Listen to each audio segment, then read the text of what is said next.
Dicen que la vida nunca pide permiso antes de lanzarte un golpe inesperado. Esa tarde, con las manos aún húmedas por el agua y el olor penetrante a cloro en la sala de suministros del restaurante de Polanco donde trabajaba, lo comprobé en carne propia. Estaba inclinada sobre un balde de acero, frotando manchas de óxido con fuerza, cuando escuché pasos a mis espaldas. No eran los pasos apresurados de los meseros ni las carreras del personal de cocina. Eran firmes, medidos, casi arrogantes. Me giré con el estropajo todavía en la mano y lo vi. Alejandro Gracia. El dueño del restaurante, ese hombre al que rara vez se le veía, pero cuya sola presencia bastaba para imponer silencio. En más de un año de trabajo allí apenas habíamos cruzado un par de frases. Y, sin embargo, ahora estaba apoyado en el marco de la puerta, los brazos cruzados, observándome con calma, como si tuviera todo el tiempo del mundo. 3 meses de salario, dijo con voz grave, casi casual. En efectivo. Y libres de impuestos. Parpadeé confundida, convencida de haber escuchado mal. Perdón. ¿Qué acaba de decir? Él esbozó una sonrisa breve, enigmática. Tu nombre es Paulina Calderón, ¿cierto? Asentí despacio, el corazón golpeándome el pecho. Entonces, Paulina, me gustaría presentarte como mi prometida. Solo por una noche. El estropajo cayó de mis dedos al balde, haciendo un ruido metálico que rebotó contra las paredes. ¿Qué? Te pagaré el triple de tu sueldo mensual, continuó con absoluta tranquilidad, y serás tratada como realeza, de pies a cabeza. Sentí un escalofrío recorrerme la espalda. Quiere que finja ser su prometida. Alejandro asintió. Ni una pizca de duda en su gesto. Será en una boda. De un viejo amigo, que parece haber olvidado de dónde viene. Un recordatorio no le haría mal. Me reí nerviosa, sin entender nada. Y cree que yo soy la indicada para ese papel. En realidad, dijo con un destello de ironía en la mirada, eres la única que dijo que sí. Me quedé atónita. Espere, esto no es una broma. Negó lentamente con la cabeza. No hay bromas, Paulina. Necesito a alguien que no pertenezca a su mundo. Alguien que lo obligue a detenerse y pensar. Tragué saliva. Apenas logré susurrar. Yo limpio pisos, señor Gracia. Ni siquiera tengo un vestido decente. Por primera vez su mirada se suavizó, casi tierna. Te sorprendería lo que hay en ti. Hay más de lo que imaginas. Quise decir que no. Quise volver a mi rutina, a mi anonimato, al silencio seguro de la invisibilidad. Pero algo, muy dentro de mí, me empujaba hacia adelante. Tal vez fue la forma en que él lo dijo. Tal vez fue el brillo extraño en sus ojos, un eco que despertó algo que llevaba años enterrado. Llevaba una década preguntándome quién era en realidad. Tal vez esa boda no era un simple trabajo, sino una puerta. Y, en el fondo, aunque me daba miedo admitirlo, había otra razón. Quería que alguien me viera. Solo una vez. No como la mujer que friega baños al amanecer, sino como alguien. Como alguien que importa. 10 años antes de aquel encuentro con Alejandro, mi vida ya se había quebrado. No recuerdo el impacto, no recuerdo los segundos previos, solo la sensación de un vacío negro devorándolo todo. Me dijeron después que mi coche se salió de la carretera rumbo a Cuernavaca, que chocó contra un árbol y estalló en llamas. Los paramédicos aseguraban que no debía haber sobrevivido. Y, sin embargo, desperté. Abrí los ojos en una habitación blanca, con olor a desinfectante y a gasas limpias. Mi cabeza estaba vendada, mi cuerpo lleno de tubos y marcas. Una enfermera me preguntó mi nombre y mi mente se quedó en blanco, como si alguien hubiera arrancado cada página de un libro y lo hubiera dejado vacío. No recordaba nada, ni mi familia, ni mis amigos, ni siquiera mi propio rostro. Era un fantasma respirando en un cuerpo que no reconocía. La policía buscó entre los restos del coche. No encontraron documentos, ni teléfono, ni bolso. Solo un anillo en mi mano izquierda, con un diamante tan grande que cualquiera habría pensado que pertenecía a alguien importante. Ese anillo se convirtió en mi único ancla, el único vestigio de una vida anterior que se me escapaba como arena entre los dedos. Los médicos me registraron como Jane Doe, una desconocida más. Pero hubo un hombre que no me dejó a la deriva, el doctor Ernesto Whitaker. Tenía la mirada bondadosa y un dolor escondido tras las gafas. Era viudo, y quizás por eso comprendía demasiado bien lo que significaba perderlo todo. Fue él quien peleó para que no me trasladaran a una institución estatal, quien gestionó mis facturas y me habló con paciencia cuando el silencio me ahogaba. «Necesitas un nombre», me dijo un día, mientras ajustaba la luz de la lámpara sobre mi cama. «No puedes vivir como un fantasma». Y así nací de nuevo como Paulina Calderón. Un nombre elegante, firme, que sonaba a raíces, a algo que podía sostenerme aunque no supiera de dónde venía. No estuvo solo en esa tarea. Su hija, Camila, una muchacha de apenas 20 años, fue mi primer rayo de luz. Me traía ropa limpia que olía a jabón en vez de a humo, me pintaba las uñas mientras me contaba historias de la universidad y de los chicos que le rompían el corazón. Me enseñó a sostener un tenedor cuando las manos me temblaban demasiado, me devolvió pequeñas rutinas que yo ya había olvidado. Los recuerdos, en cambio, nunca volvieron. Ni un rostro, ni una dirección, ni una voz. Miraba mi reflejo en el espejo del hospital como si contemplara a una desconocida.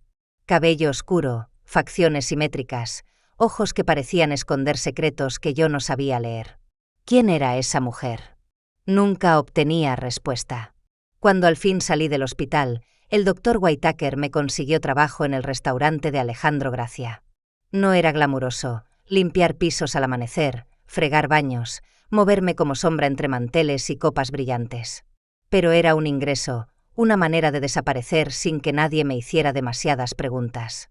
Me convencí de que eso era lo que merecía, ser invisible, ser nadie.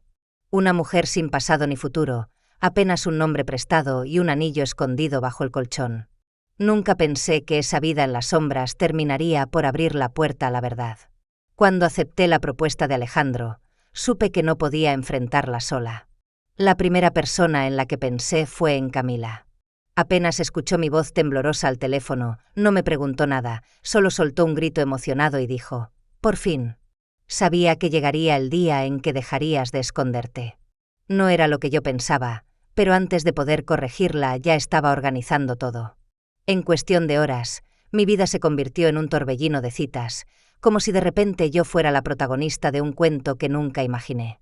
Primero fue el spa.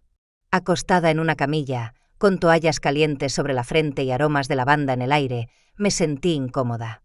Las manos suaves que recorrían mi piel contrastaban demasiado con los años de dureza y lejía en los que había vivido. Cada caricia era un recordatorio de lo que había perdido, o tal vez de lo que aún podía recuperar. Después vino el salón de belleza.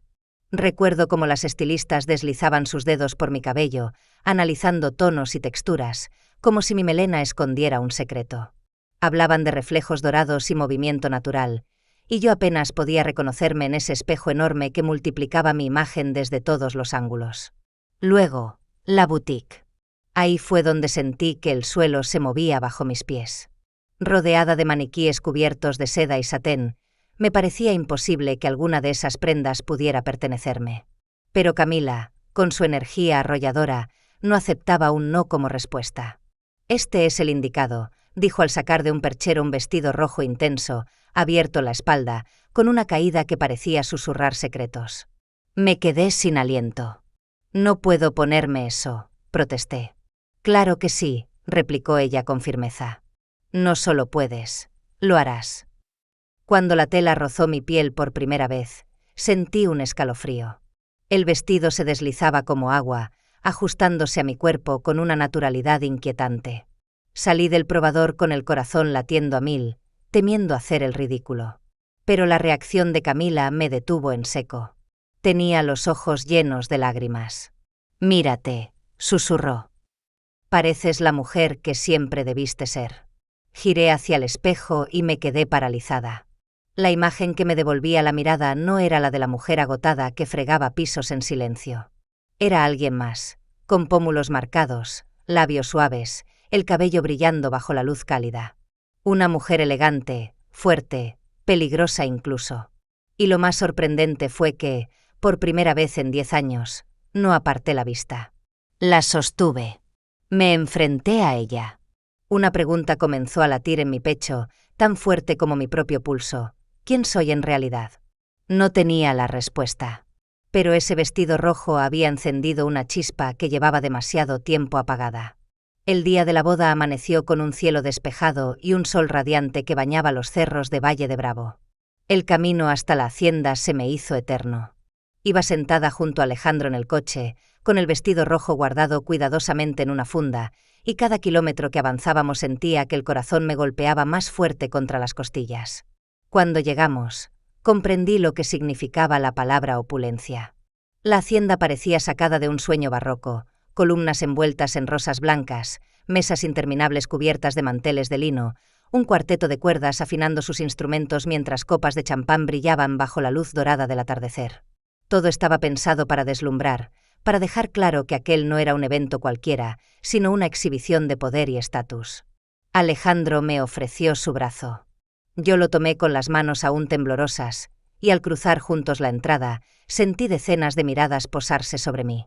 Curiosidad, envidia, sospecha, pero ni una sola de ellas me hizo sentir que no pertenecía allí. Él se inclinó hacia mí, murmurando con voz baja: «Recuerda, solo camina a mi lado. Tú no tienes que demostrar nada». Asentí, aunque por dentro me costaba respirar. El vestido rojo se movía con cada paso como una llama viva, atrayendo todas las atenciones. Me obligué a sonreír con elegancia, a mantener la cabeza erguida, como si ser presentada como la prometida de Alejandro Gracia fuera lo más natural del mundo. Entonces lo vi. Estaba a unos metros, junto al fotógrafo. Reía con una mujer de aspecto impecable, tan perfecta que parecía de porcelana. Supuse que era su prometida. Al principio no le presté demasiada atención, hasta que su mirada se cruzó con la mía. Y en ese instante, el tiempo se detuvo. El color se esfumó de su rostro. La sonrisa se congeló, después se borró por completo. Sus ojos se abrieron como si estuviera viendo un fantasma. Yo también lo sentí. Un golpe seco en el pecho, un destello de algo conocido, un eco enterrado en lo más profundo de mi memoria. Era él. Ricardo Bellamy. El aire a mi alrededor se volvió pesado. Sus labios se movieron, pero no salió sonido. Parecía luchar contra sí mismo, como si una parte quisiera acercarse y otra huir de inmediato. La mujer que lo acompañaba lo jaló del brazo con impaciencia, sin entender por qué había quedado petrificado. Alejandro, con la calma de siempre, apoyó suavemente su mano en mi espalda y nos acercamos a la pareja. Su voz sonó firme, cortante, como una presentación ensayada 1000 veces. «Ricardo, Savannah, les presento a mi prometida. Paulina Calderón». Savannah ladeó la cabeza, con una sonrisa educada pero confundida. Ricardo, en cambio, no podía dejar de mirarme. Su mano tembló cuando la extendió hacia mí, y cuando rozó mis dedos, un estremecimiento me recorrió todo el cuerpo. «Encantada de conocerlos», dije con voz serena, aunque por dentro mi corazón era un tambor desbocado. Él no respondió enseguida. Solo inclinó la cabeza y, en un gesto que parecía sacado de otra época, llevó mi mano a sus labios. Sentí su respiración agitada contra mi piel. Alejandro lo observó con una ceja arqueada. «¿Estás bien, Ricardo? Pareces haber visto un fantasma». Ricardo forzó una risa tensa, apartando la mirada. «Sí, solo ha sido una noche larga. Eso es todo». Pero incluso mientras Savannah lo arrastraba de vuelta hacia el fotógrafo, él seguía girando la cabeza para mirarme. Como si necesitara asegurarse de que yo realmente estaba allí, de que no era una visión. La música volvió a sonar, las conversaciones se reanudaron, pero nada fue igual. El aire estaba cargado, denso, como si una tormenta invisible se hubiera instalado entre los árboles de la hacienda. Alejandro se inclinó de nuevo hacia mí y murmuró: «Bueno, diría que salió mejor de lo que esperaba». Yo obligué a mis labios a dibujar una sonrisa, pero mis manos estaban heladas. «¿De verdad lo crees?». Él sonrió con esa seguridad imperturbable. Lo vi en su cara, como si su pasado acabara de salir de la tumba. Y en mi interior, una chispa de memoria se agitó. No era todavía un recuerdo completo, pero sí la certeza de que ese hombre no era un desconocido. Algo en mí lo reconocía. Algo que me asustaba más que cualquier mentira que pudiera sostener esa noche. Regresé a la Ciudad de México pasada la medianoche. El eco de mis tacones resonaba en el pasillo vacío del edificio mientras buscaba las llaves en el pequeño bolso que llevaba. Normalmente, en cuanto abría la puerta, Milo corría hacia mí con su cola erguida, rozando mis piernas y maullando como si hubiera pasado años sin verme. Esa noche, en cambio, me recibió un silencio espeso, demasiado inmóvil, casi sofocante. Milo. Llamé en voz baja, intentando sonar despreocupada. Nada. Dejé el bolso sobre la mesa, me quité los zapatos y avancé unos pasos. El aire dentro del departamento se sentía distinto, cargado, como si alguien hubiera contenido la respiración demasiado tiempo. Entonces lo vi. En la mesa de la cocina, su pequeño cuerpo estaba encogido de forma antinatural, con el pelaje enmarañado y una cuerda atada cruelmente alrededor de su cuello. Sus ojos abiertos, vidriosos, me atravesaron como cuchillas. El grito que salió de mi garganta no parecía humano. Me lancé hacia él, temblando, y lo tomé en brazos. Su cuerpo estaba rígido, frío.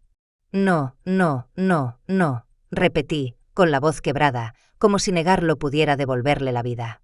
Lo mecí contra mi pecho, incapaz de aceptar lo evidente.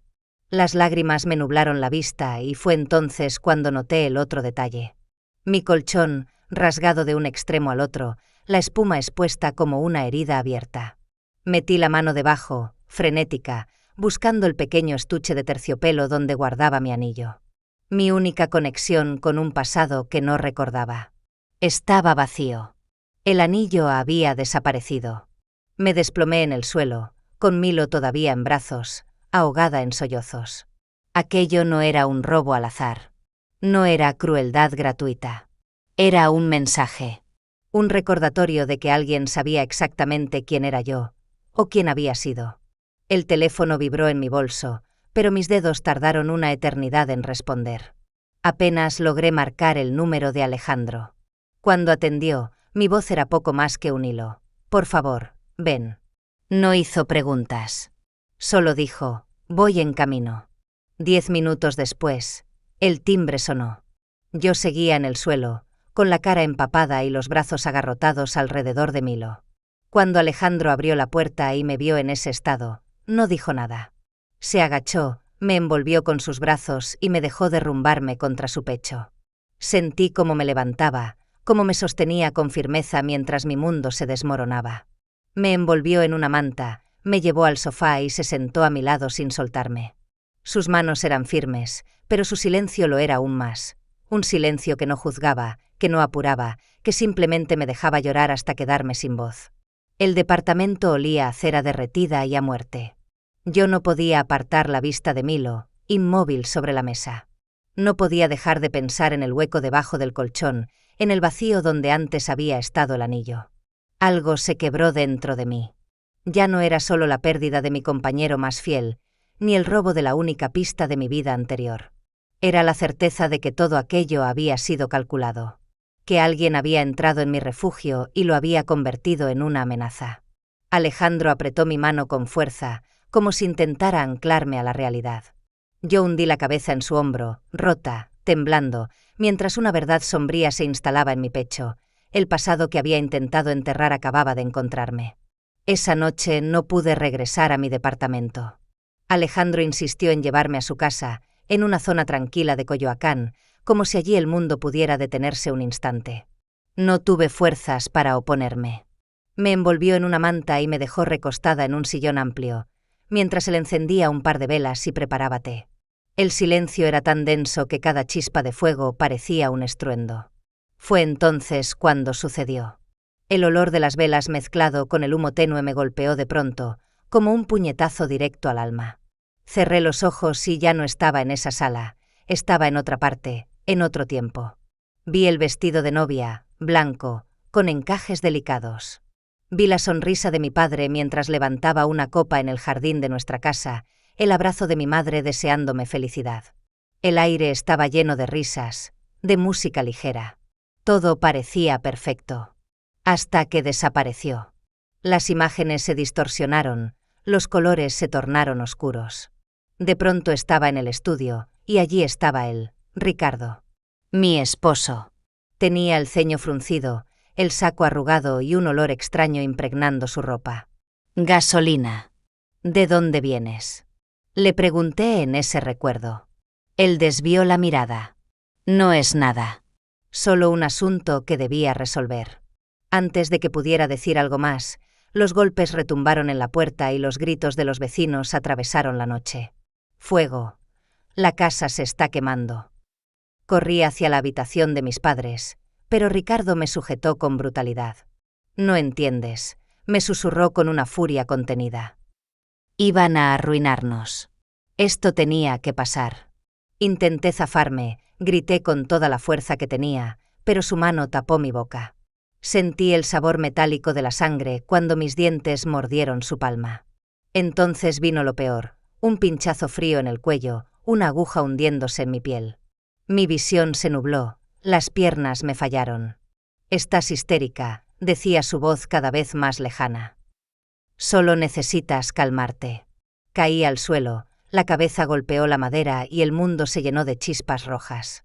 Aún así, recuerdo cómo me arrastré, cómo con el último resto de lucidez alcancé las llaves del coche. Él gritaba algo sobre control, sobre que no debía haber despertado. Llegué al garaje, temblando, y encendí el motor del coche que me había regalado esa misma mañana. El volante estaba húmedo por mis propias manos sudorosas. Intenté avanzar, pero en la primera curva entendí la trampa, los frenos no respondían. Una colina, un árbol, un estallido. Oscuridad total. El silencio de la sala de Alejandro se quebró con mi propio jadeo. Abrí los ojos empapada en sudor, con el corazón golpeándome como un martillo. Las lágrimas corrían solas por mis mejillas. Alejandro estaba frente a mí, arrodillado, sosteniéndome los hombros. «Paulina», me dijo con voz firme, aunque sus ojos reflejaban preocupación. «¿Qué estás recordando?». Mis labios temblaban, apenas podía pronunciarlo, pero lo dije. «Mi nombre no es Paulina Calderón». Él se inclinó más, expectante. «Es Paulina Caldwell». Al decirlo, sentí como si un muro entero se desplomara dentro de mí. La verdad, tan negada durante una década, irrumpía con la fuerza de un río desbordado. Yo no era un fantasma sin pasado. Era la hija de Joseph y Amelia Caldwell. Era la esposa de Ricardo Bellamy. Y era la mujer a la que había intentado asesinar. Alejandro me tomó la cara entre sus manos, susurrando con firmeza: «Te creo». Y en ese instante, entre lágrimas y sollozos, comprendí que ese era el verdadero punto de quiebre. Ya no podía seguir escondiéndome detrás de un nombre prestado. Ahora recordaba quién era, y sabía quién era mi enemigo. Después de aquella noche en que recuperé mi verdadero nombre, Alejandro no perdió tiempo. Mientras yo aún trataba de acostumbrarme al peso de la memoria recién recuperada, él ya estaba en movimiento. «No vamos a dejar que te enfrentes sola a esto», me dijo con determinación. «Si Ricardo intentó matarte una vez, intentará hacerlo otra. Pero esta vez estaremos preparados». En menos de 24 horas había contratado a 2 investigadores privados. Los escuchaba hablar en voz baja desde su despacho, con teléfonos encendidos, agendas abiertas y carpetas apiladas. La red de contactos de Alejandro se desplegaba como un tablero de ajedrez: favores, registros, accesos que solo alguien con su influencia podía conseguir. Camila también se unió de inmediato. Llegó con una caja de zapatos llena de fotografías antiguas que su padre, el doctor Ernesto Whitaker, había guardado en silencio durante años. Algunas estaban deterioradas, amarillentas por el tiempo, pero una en particular me hizo temblar. Yo, vestida de novia, sentada bajo un árbol en un jardín que reconocí al instante. La casa de mis padres en Cuernavaca. «Mi papá siempre sospechó que había más en tu historia», me confesó Camila. «Pero no quería presionarte mientras estabas tan frágil». El doctor Ernesto, por su parte, redactó un informe médico detallado en el que describía las lesiones que había encontrado en mi cuerpo la noche en que llegué al hospital. Señalaba marcas compatibles con restricción física, pinchazos de aguja y síntomas de intoxicación química. Pruebas que, en su momento, habían pasado inadvertidas porque yo era una desconocida. Ahora, en cambio, tenían un nombre y un contexto. Mientras tanto, los investigadores rastrearon las finanzas de Ricardo. Entre un laberinto de empresas fantasma descubrieron transferencias millonarias a una constructora que, casualmente, fue contratada para demoler y limpiar los restos de la casa de mis padres después del incendio. También hallaron movimientos sospechosos, pagos a testaferros, inversiones repentinas en negocios que florecieron justo después de la tragedia. Era como si la muerte de mis padres hubiera sido la base de su nueva fortuna. Lo más escalofriante llegó días después. Alejandro había instalado cámaras de seguridad alrededor de su jardín poco antes del incidente con Milo. Al revisar las grabaciones de esa noche, se vio claramente una figura vestida de negro entrando por la reja trasera. El rostro estaba cubierto, pero el porte era inconfundible, hombros anchos, paso cojeando levemente con la pierna izquierda. Alejandro lo reconoció al instante. Es él. Es Ricardo. Mi estómago se encogió. No solo había matado a mis padres una década atrás. Había entrado en mi casa para arrebatarme lo poco que me quedaba y para recordarme que nunca estaría a salvo. Poco a poco, la imagen completa emergía como un rompecabezas maldito. Un matrimonio convertido en trampa, un incendio planeado, un accidente manipulado, años de silencio forzado y, finalmente, el regreso de un hombre dispuesto a acabar lo que empezó. Alejandro colocó frente a mí todos los documentos, las fotos, los reportes, como si fueran armas sobre una mesa de guerra. «Ya no eres invisible», me dijo con voz firme. «Ahora tienes memoria, pruebas, aliados. Y pronto tendrás justicia». Lo miré a los ojos, sintiendo una mezcla de miedo y fuerza que nunca antes había experimentado. Por primera vez en mucho tiempo, ya no huía de mi pasado. Me estaba preparando para enfrentarlo. El Palacio de Justicia en la Ciudad de México me pareció más imponente de lo que había imaginado. Mármol frío, techos altos, pasillos interminables que parecían diseñados para hacer sentir a cualquiera diminuto. Pero esa mañana no me sentí pequeña. Entré con un traje azul marino que Camila me ayudó a elegir, sobrio, elegante, fuerte. Alejandro caminaba a mi lado, detrás de mí estaban el doctor Ernesto y su hija. Sentía el peso de su apoyo como un escudo invisible. Cuando crucé la sala y vi a Ricardo sentado en la mesa de la defensa, se me heló la sangre. Llevaba un traje impecable, el cabello engominado hacia atrás, la expresión de quien aún cree controlar la partida. Pero cuando nuestras miradas se cruzaron, pude ver un parpadeo, apenas un segundo en el que su máscara se resquebrajó. El fiscal abrió el caso con precisión quirúrgica. El incendio en la casa de mis padres, la desaparición de los frenos del automóvil, las transferencias sospechosas, el allanamiento a mi departamento y la muerte de Milo. Cada pieza encajaba con la anterior, como si durante años alguien hubiera tejido un hilo invisible que por fin se hacía visible para todos. Entonces llegó mi turno. Juré decir la verdad, y mientras colocaba la mano sobre la Biblia, sentí un temblor en las piernas. Pero cuando levanté la vista y vi a Ricardo, supe que ya no podía callar más. Lo conocí hace 10 años. Empecé, con la voz baja pero firme.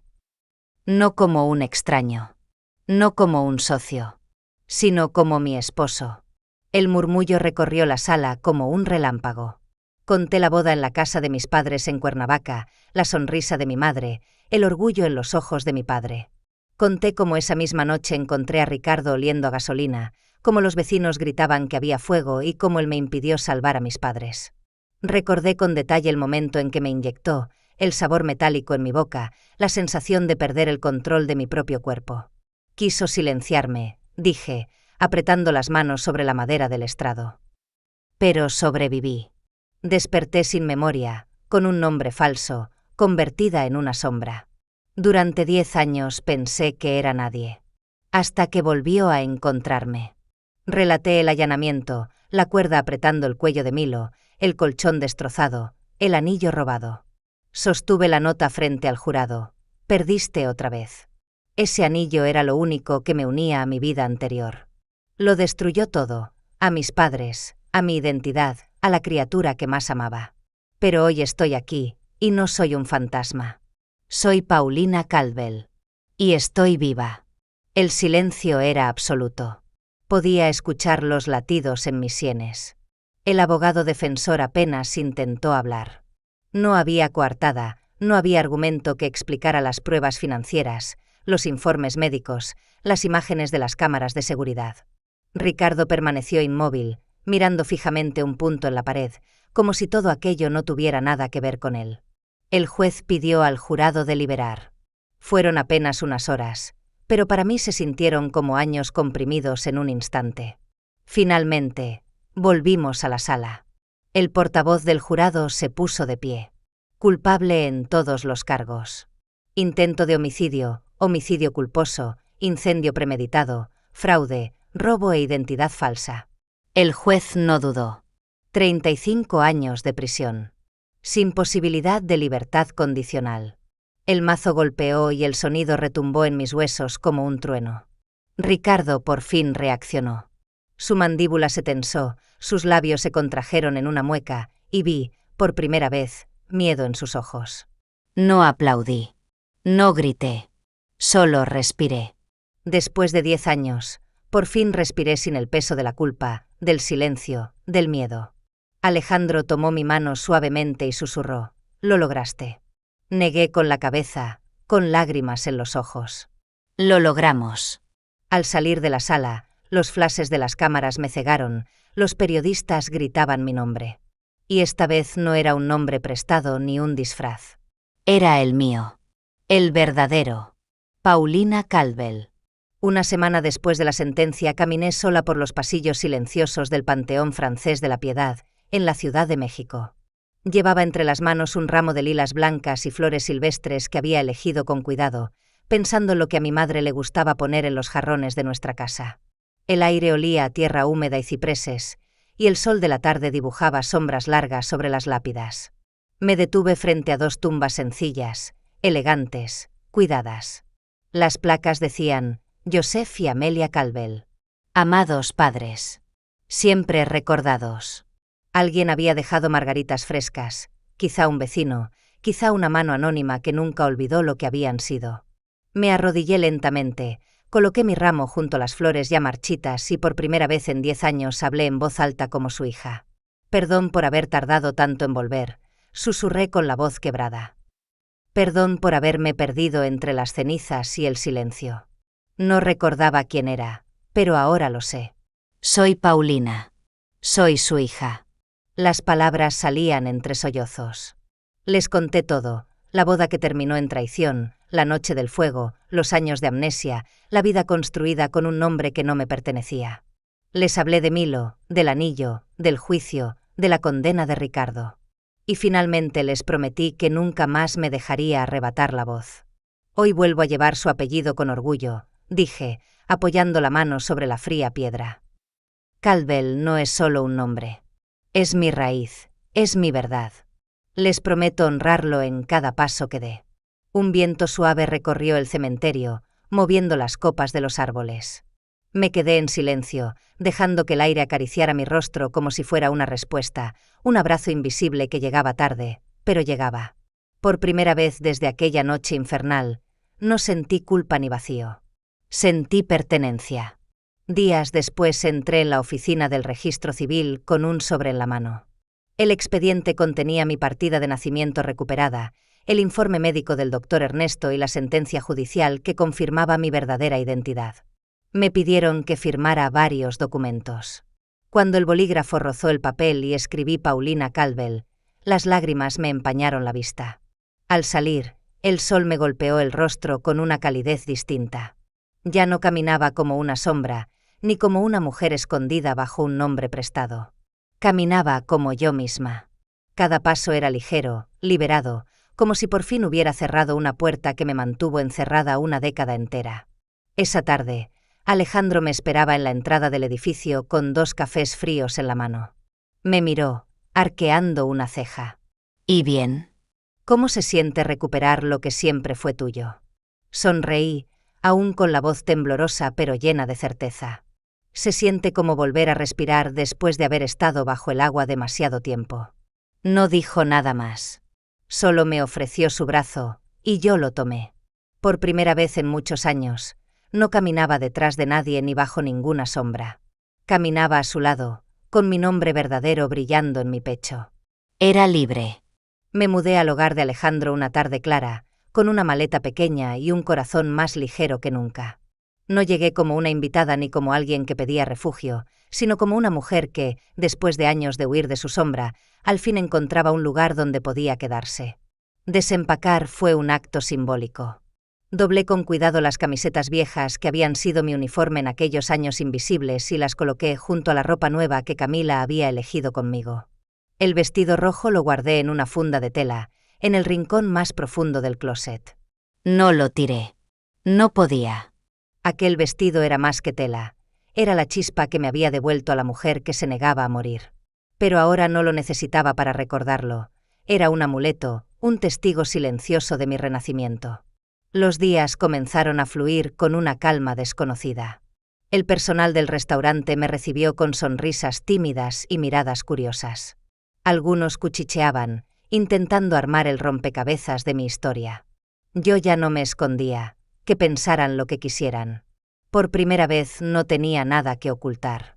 La mañana de mi cumpleaños, el verdadero, ese que durante años había estado enterrado en documentos olvidados, desperté con un maullido suave y un roce cálido en la mejilla. Abrí los ojos y lo vi, un gatito naranja, de ojos grandes y brillantes, enroscado a mi lado como si hubiera dormido allí toda la vida. ¿Qué? Alcancé a decir entre lágrimas sorprendidas. Alejandro apareció en la puerta, sosteniendo una pequeña caja con un lazo azul. Sonrió de manera cómplice. Él te eligió. Pero pensé que quizá te gustaría darle un nombre. Acaricié el lomo del gatito, que ronroneaba con fuerza, y sentí como mi pecho se llenaba de calor. Milo, susurré. Milo II, guardián de esta nueva vida. El animalito respondió con un maullido corto, como si aprobara la elección. Esa noche, al mirarme al espejo del dormitorio, comprendí cuánto había cambiado. Durante años tuve miedo de ese reflejo, de la mujer con los pómulos marcados y los ojos tristes que no reconocía. Ahora, en cambio, me devolvía la mirada a una mujer distinta. No una víctima. No una sombra. Una sobreviviente. Una hija que había recuperado su apellido. Una mujer que había atravesado el fuego y había vuelto a nacer. Toqué el vidrio frío con la yema de los dedos y sonreí. Ya no me asustaba el pasado ni me definían las cicatrices. Yo era Paulina Calvel. Y mi vida, por fin, me pertenecía.